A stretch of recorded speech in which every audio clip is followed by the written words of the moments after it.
Welcome everyone to Ring of Honor Week by Week. Ian Riccaboni, Caprice Coleman, a very special Week by Week, our second qualifier in the 2021 Survival of the Fittest. Hold on just 1 second. That was rude. Unless you've been living under a rock during this pandemic, it is clear to see that Brian Johnson is the fastest rising star in all of professional wrestling. So no longer am I going to sit here and walk out to some stupid theme song like every other jackass on this roster.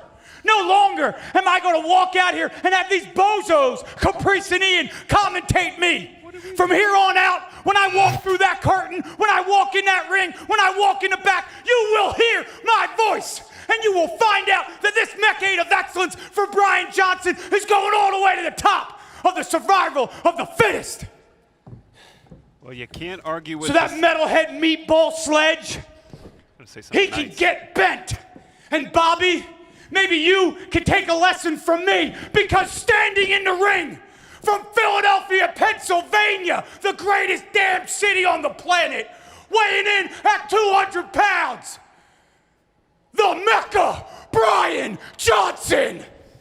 You can talk now if you want to. I was going to say something nice about it. Cuts me off. Brian Johnson, one of the fastest rising stars in Ring of Honor in 2021. His record speaks for itself. He's won on pay-per-view, on television, but he's facing one of the most anticipated stars here in Ring of Honor. Quite an opportunity for both men. This is a week-by-week exclusive match. It is a survival of the fittest qualifying match, just for one fall, with a 20-minute time limit. Introducing the opponent, wrestling out of St. Louis, Obispo, California. Weighing 259 pounds, Sledge! Sledge coming in. He was voted the best future of Honor star in 2020 by the fans of ROHWrestling.com. Very exciting to see both of these men, Caprice. 11 of the 12 competitors in the field have never competed in Survival of the Fittest before. On television this past week, we saw Flamita is in. He's the first of the 6 finalists to punch his ticket. And we will see one man punch their ticket here today in Baltimore. Oh God! Brian Johnson went right for that knee. And he has Sledge. He has Sledge up. Spike Eskin. This could be it already. Are you kidding me? Count up! Count up! Well, the bell hasn't rung. The bell has not rung. And good for Todd Sinclair. Yeah, but bad for Sledge. Look at him. He's still holding his knee. A cheap shot by Johnson. But this is the kind of guy he is. He's willing to take those shortcuts. And you know what? It's led to some success here. Although I got to feel bad for Sledge right now. But here's the thing, Riccaboni. When you're in a wrestling ring, you never turn your back on an opponent, especially an opponent like Brian Johnson. I ain't mad at him. Brian Johnson looking to climb the ladder.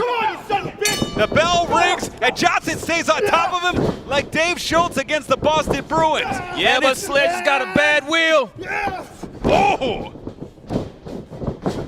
Big boot caught. There, Sledge with an enziguri. And oh, he's hobbling already. He can barely stand straight. He clipped him. That's what I'm talking about, Riccaboni. Brian Johnson knew exactly what he was doing. Wow! That's that upper body strike to Sledge, that press, that military style press up and over. And Sledge is in a bad way, and we can't talk about the stakes any higher. The winner of this match gets a guaranteed top 3 ranking. If you're in the top 3, you can challenge. Oh, excuse me. The winner of Survival of the Fittest gets a guaranteed top 3 ranking. He kicked his legs out from under him. On his way down, his face hit Johnson's knee. And look at Johnson standing on top of Sledge, catches him. Sledge sending Johnson into the barricade. This is how strong Sledge is. Imagine if he had both of his wheels working right. He's still insanely strong.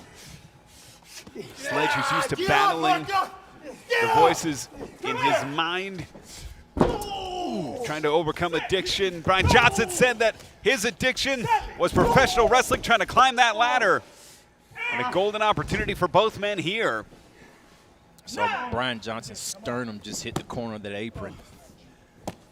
He's in a bad way right now. Both men debilitated in the early stages of this match. Wow! I was really looking forward to this match because I hadn't seen Sledge in a long time outside of O'Shea. So I wanted to see what he was going to be able to do against somebody like Johnson, but Johnson with the perfect game plan. Oh my God!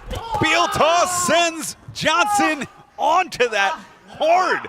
unforgiving surface of the UMBC arena. Above the right eye, Sledge busted open. He's got a busted eye and a busted knee. Not gonna stop Sledge, but that might, the big boot. High cross body. Wow. Sledge is so strong. That's what I'm saying, to be able to do this stuff still with your leg. Oh! 13. Come on. It's almost like the blood is, that's what I'm saying, it's almost like the blood woke him up. Pay for that. Oh! Sternum again. Working across the breastplate right now is Sledge. When you do that, it knocks the breath out of you, makes you struggle for each breath, and you feel it all down your ribs. And this is a great area to focus on for Sledge, because those power moves, they focus across that chest. Absolutely. The impact moves, the high impact moves. Oh! Maybe telegraph that one a little bit. Johnson able to get out of the way. It's Johnson diving in, and this time connects and gets Sledge off his feet for the first time since the opening moments of the bout. Brian Johnson is also exposing some inexperience on Sledge. Sledge is doing what he knows how to do, so he doesn't know how to avoid his legs, and Brian is focusing in on that. Brian Johnson has been working and grinding for over a decade to get where he's at in Ring of Honor. And he's here because he's earned it and he's deserved it. And those are those mental veteran moves that you will see from Johnson that will help him change the course of a match. I may not like this guy's personality, but good God almighty, he's a great wrestler. It's the way he thinks about wrestling. You can't argue with it. Oh, and loading it up is Johnson, but a big back elbow catches Johnson, and it's Sledge. And just collapsing down. Mecca, huh? Mecca, huh? Corner to corner.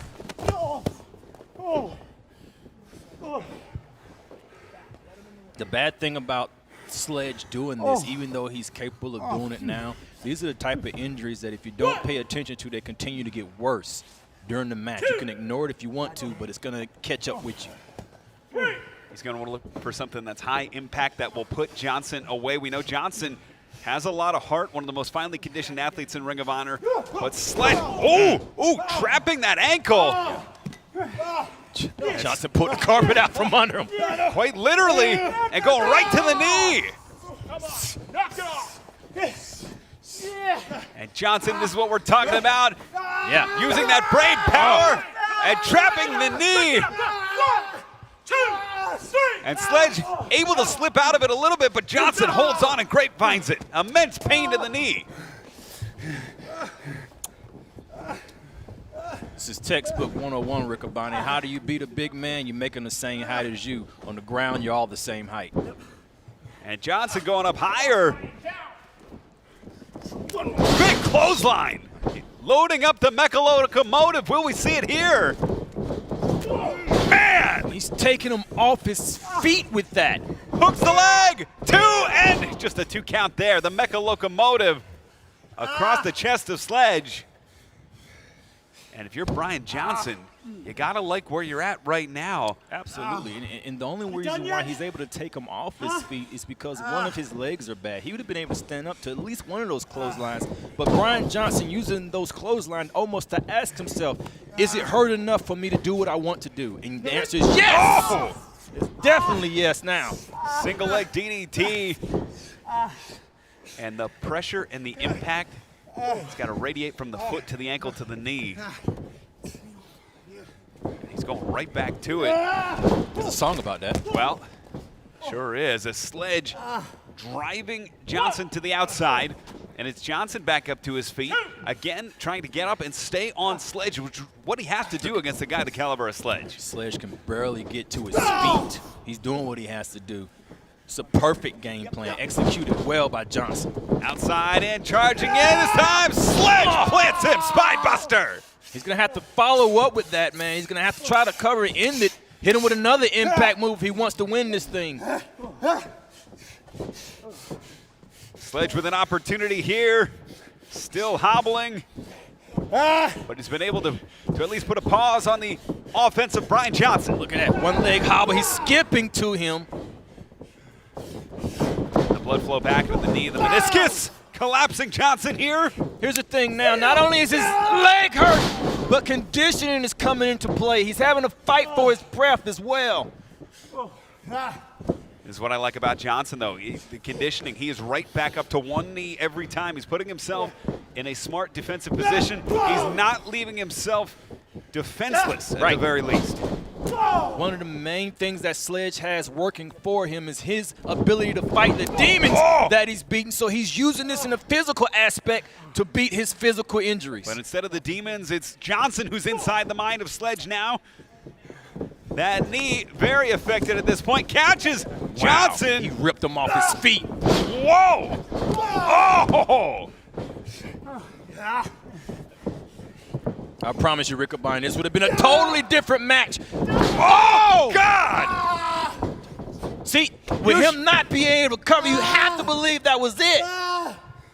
The Ushi-Garoshi onto that knee. That's 200 pounds coming down across the knee. And that might be a rookie mistake from Sledge. That's what I was talking about. He hasn't got to the point where he can change his game plan.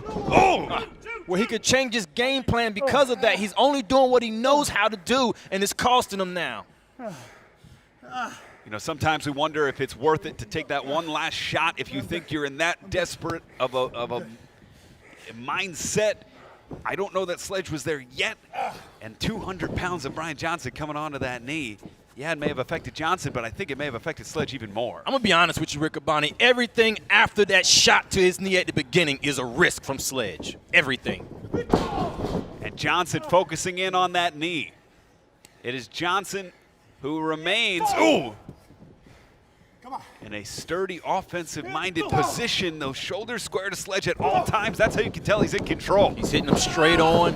Whoa! Wow, did he just Has him up. Oh! That's it. Blue Thunder Bomb. 2, and no, that's a 2 count. And that's the kind of move that Sledge needs to hit. Those quick, high impact, driving Johnson into the mat kind of moves.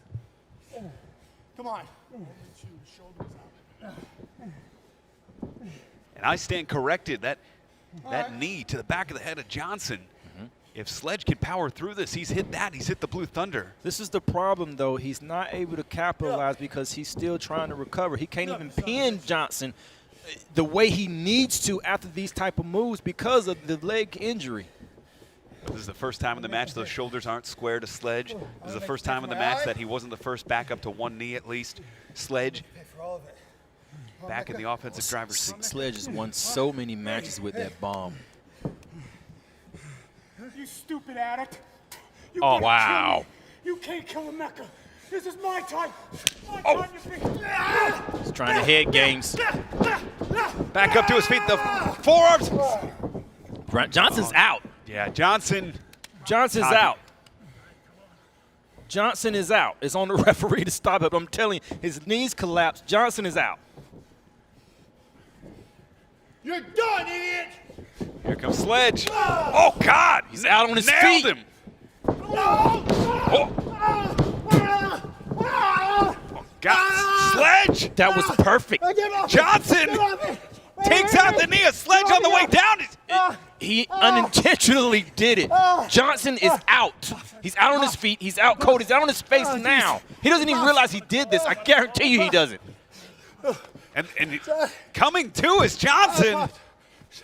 Oh, my God. He's got a pot of gold waiting on him if he ever sees this. And that knee might be gone at this point. That's what I'm saying. If Johnson recognizes this, I guarantee you his lights out. Yep.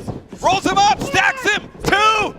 Brian Johnson goes to the finals. I'm going to say this, man. It's one of the smartest men in the building right there. The winner of this match advancing to the survival of the fittest final, Brian Johnson. Giant Snotson. Oh, geez. Brian Johnson, your winner. Executing the game plan. There you see it. 6 men will go to the finals of survival of the fittest. Flamita and Brian Johnson have punched their tickets. I'm not so sure he even knows he won at this point, Caprice. Hey, that's not what Sledge had in mind. Brian Johnson advancing to the finals. Ring of Honor fans, next week on Ring of Honor television, we will see Eli Isom versus Dak Draper. Wait a minute. talking to you. He can beat addiction, but he can't beat dementia. But you better turn around. You might want to turn around. Yeah, behind you, buddy. PJ Black is back. PJ Black is back in Ring of Honor. And Johnson's been so good without him. I was gonna say, is this good or bad? Johnson's been very successful. I don't know. It's a good. I like PJ Black. I do too. Back. Yes, welcome back. Black. 63 countries, 2 decades of experience. You can't go wrong with a guy like that in your corner. Johnson has been successful. Oh, that's not how I would have done it. Fans, thanks so much for joining us on Week by Week. PJ Black is back. Johnson advances for Caprice, Quinn, Ami, and Riccaboni. Happy wrestling, everybody.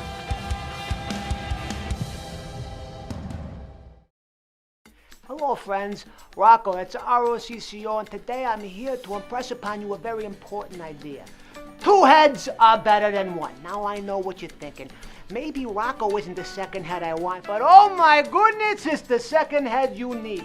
The intellect and knowledge that I can assist you with is almost invaluable, and to refuse this notion would be like taking a fish out of water, or a square peg into a round hole, or the Mexa Squad in a Pure Rules match where every rope is broken and I think one of them gets terminated.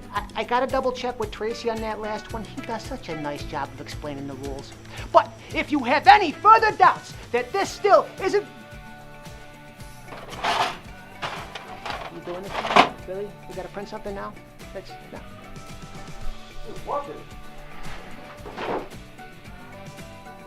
If you have any further doubts that this isn't true, I leave you with one thought. Every historical achievement has been built on the blood of the intellectually inferior.